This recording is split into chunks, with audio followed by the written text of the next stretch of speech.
પૂરી વણવાની ઝંઝટ વગર નવી રીતે મેથી બાજરાની ફરસી પૂરી બનાવવા અડધો કપ મેથીમાં થોડું મીઠું અને પાણી ઉમેરી 10 મિનિટ પલાળી દેશું. આવું કરવાથી મેથીની કડવાશ દૂર થઈ જશે. પછી મેથીને ચોપ કરી લેશું.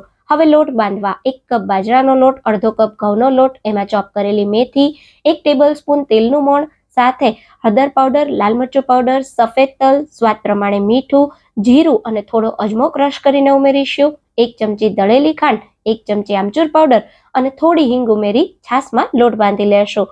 અડધા કપ જેટલી છાશ જોઈશે આ રીતનો સોફ્ટ લોટ બાંધવામાં.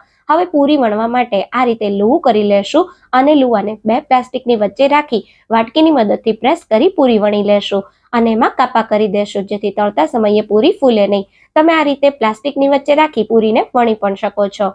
હવે મીડિયમ ગેસની ફ્લેમ પર પૂરીને સારી રીતે ક્રિસ્પી થાય ત્યાં સુધી તળી લેશું. તમે જોઈ શકો છો એકદમ ક્રિસ્પી અને ટેસ્ટી ફરસી પૂરી તૈયાર.